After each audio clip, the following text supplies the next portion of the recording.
नमस्ते दोस्तों। आज हम देखेंगे बाकेलाल और मौत का दृश्य। इस कहानी का चित्रांकन किया है बेदी ने। कहानी है पपिंदर जुनेजा की।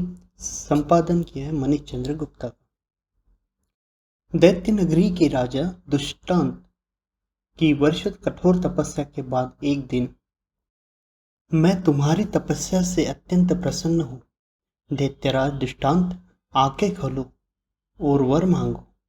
माँ शक्तिदायिनी, मैं संपूर्ण पृथ्वी पर राज करना चाहता हूँ, अतः मुझे वर दे कि मैं संपूर्ण पृथ्वी पर विजय प्राप्त कर वहां का राजा बन सकूं। शक्तिदायिनी सोच में पड़ गई। यदि मैं मेरे वर प्रताप से संपूर्ण पृथ्वी का राजा बना दिया तो निश्चित रूप से ये संपूर्ण पृथ्वी पर अधर्म का राज होगा और साथ ही पृथ्वी के साधु सन्यासियों और भक्तों का विनाश होगा, जबकि ऐसा नहीं होना चाहिए। मैं अभी इसकी बुद्धि घुमाती हूँ। देखो वत्स, मैं तुम्हें संपूर्ण पृथ्वी का राजा बनने का वर तो दे नहीं सकती हूँ। हाँ, तुम जानते हो मैं शक्तिदायिनी हूँ, अतः मैं तुम्हें यह शक्ति देती हूँ जब तक मेरे द्वारा दी यह तलवार रूपी शक्ति तुम्हारे पास है, किसी भी राज्य की पूरी सेना मिलकर भी तुमसे विजय नहीं पा सकती। अद्भुत। माँ शक्तिदायिनी से ये शक्ति पाकर दुष्टांत प्रसन्न हो गया। शक्ति माँ की सदा जय जयकार हो। दैत्यराज, यदि तुम वाकई सारी पृथ्वी पर राज करना चाहते हो तो पहले तुम्हें भगवान शंकर का भी आशीर्वाद ले लेना होगा। ओह, मैं समझ गया माँ, मैं शंकर भगवान से आशीर्वाद अवश्य ही लूंगा। फिर दूसरे ही दिन जंगल में शिवलिंग की स्थापना कर दुष्टांत शंकर भगवान की तपस्या में लीन हो गया। ओम नमः शिवाय। इधर एक दिन बाकेलाल शिकार खेलने के उद्देश्य से जंगल गया, लेकिन काफी देर तक जंगल में भटकने के बाद भी उसे कोई शिकार नहीं मिला।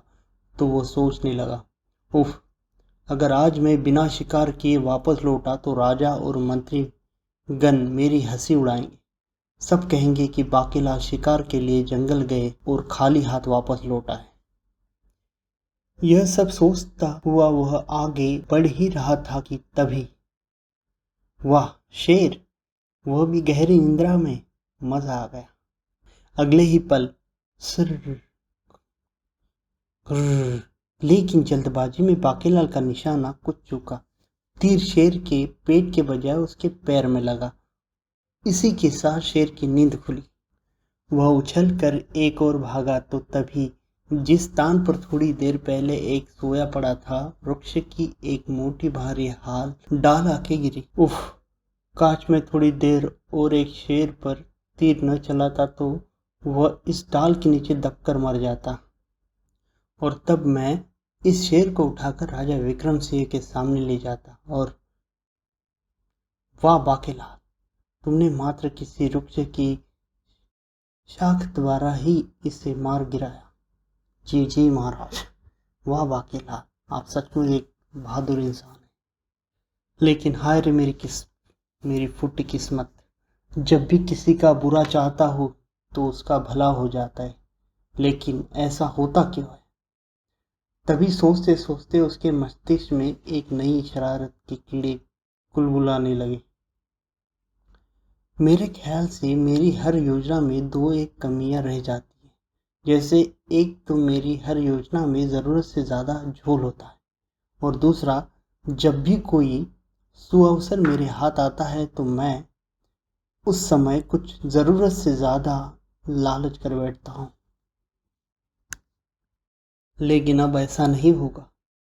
मैं वहां से राजमहल लौटते ही अब की ऐसी योजना बनाऊंगा कि जिसमें कोई भी त्रुटि न हो।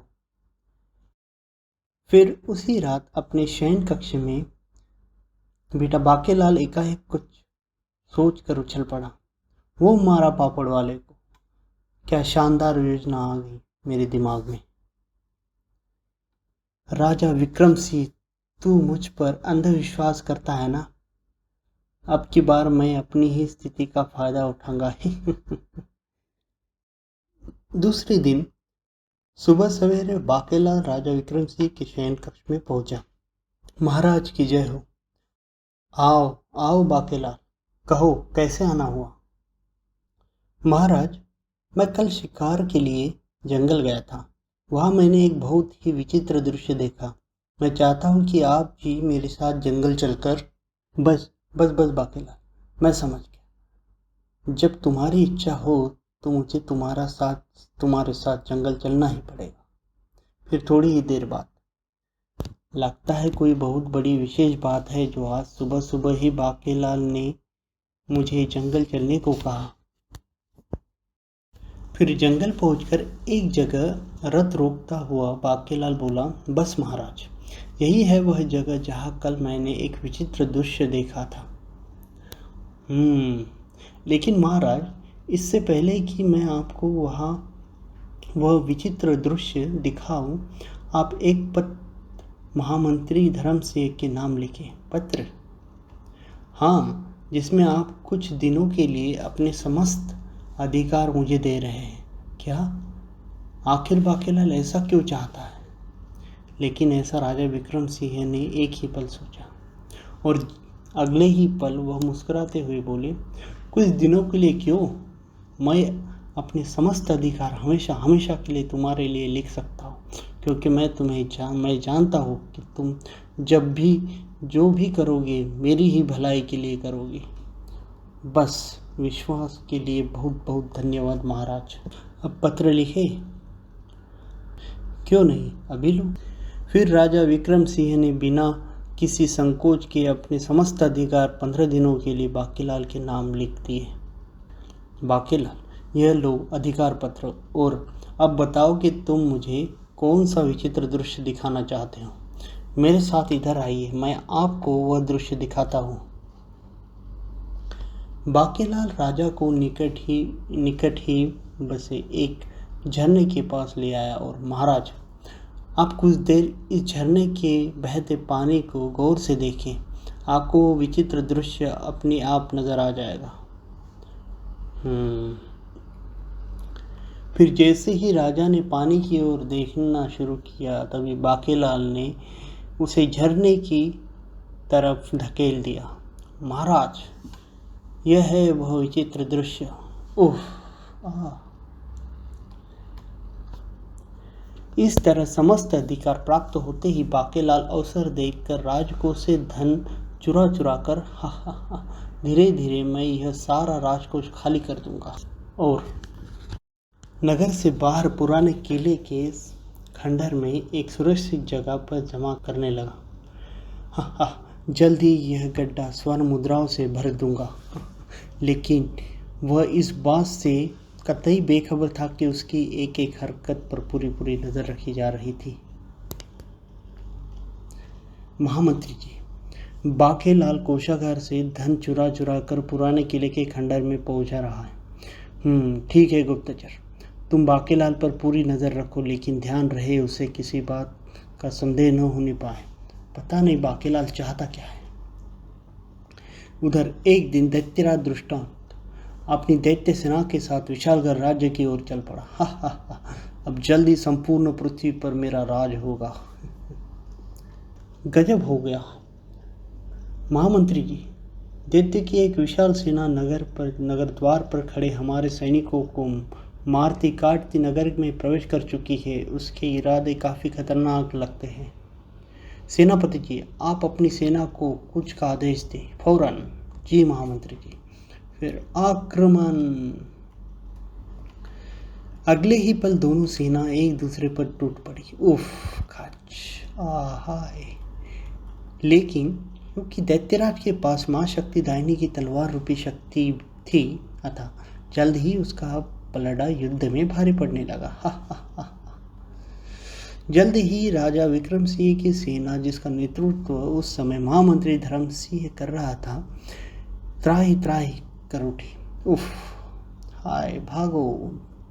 उफ! महाराज की गैर मौजूदगी में मुझे दुश्मनों से हार माननी पड़ेगी। अगले ही पल दैत्यराज महामंत्री के पास पहुंचा। टन! हे प्रभु, मुझे शक्ति दो। तुम्हारे प्रभु ने अपनी शक्ति मुझे पहले ही दे रखी है। उफ। फिर सैनिकों, बंदी बना लो इस बूढ़े को। फिर महामंत्री धर्मसिंह को दैत्य सैनिकों द्वारा गिरफ्तार होते देख राजा विक्रम सिंह के कुछ सैनिक तो युद्ध स्थल से भाग खड़े हुए और अन्य ने आत्मसमर्पण कर दिया।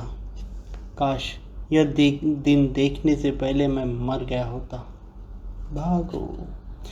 इस तरह दैत्यराज दुष्टांत ने विशालगढ़ के राजमहल पर अपना कब्जा कर लिया। अब बता बूढ़े, तुझे मार दिया जाए या छोड़ दिया जाए। दुष्ट दैत्य, तू अपनी इस क्षणिक विजय पर इतना खुश मत हो। जैसे ही महाराज को तेरी दुष्टता की खबर लगेगी, वह तेरी ईंट से ईंट बजा देंगे।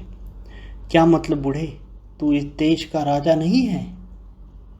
नहीं, मैं विशालगढ़ का महामंत्री हूँ और हमारे महाराज इस समय एकांतवास के लिए अज्ञात स्थान पर गए हुए हैं। ओह, अच्छा हुआ बूढ़े महामंत्री, मुझे जल्द ही यह सच्चाई मालूम चल गई।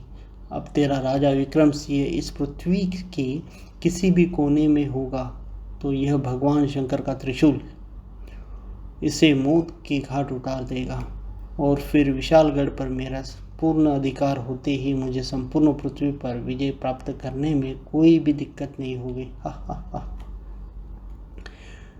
फिर हे शिव शक्ति, जा और मेरे दुश्मन राजा विक्रम सिंह को मारकर उसका राज मुकुट लेकर वापस आ। हे भगवान, महाराज की रक्षा करना। इधर पुराने किले के उस खंडर में राजकोष में से 80% धन तो मैं यहाँ उठा कर लाया हूँ और बाकी बचा धन भी मैं यहाँ मौका मिलते ही उठा लाऊंगा। आई, यह क्या? अगले ही पल जब वह त्रिशूल किसी चमत्कारिक ढंग से उस गड्ढे से बाहर निकला तो इसमें राजा विक्रम सिंह का हीरे से जड़ा हुआ राज मुकुट फंसा था। फिर देखते देखते पता नहीं यह त्रिशूल कैसा था और इस चोरी किए खजाने में से सिर्फ राजा विक्रम सिंह का राज मुकुट, जो कि वह कभी पहनते नहीं थे, जो राजकोष में ही उपेक्षित सा पड़ा रहता था, उसे क्यों उठा ले गया? फिर बहुत सोचने के बाद भी बांकेलाल को उस विचित्र त्रिशूल के बारे में कुछ समझ में नहीं आया तो उसे धन के गड्ढे को मिट्टी और फिर झाड़ झंकारों से ढका। मैं 1 या 2 दिन में इस धन दौलत के साथ यह नगर छोड़ दूंगा। फिर वह वापस राजमहल की ओर चल पड़ा। इधर दैत्यराज दुष्टांत द्वारा फेंका शिव का त्रिशूल जल्द ही वापस आया। अगले ही पल त्रिशूल के अग्रिम भाग में कटा राजमुकुट दुष्टांत के चरणों में गिरा। उफ, महाराज का राजमुकुट। फिर देखते ही देखते वह त्रिशूल राज दरबार से बाहर निकल गया। ओह, शंकर जी ने कहा था कि यह त्रिशूल मैं सिर्फ एक ही बार प्रयोग कर सकता हूँ।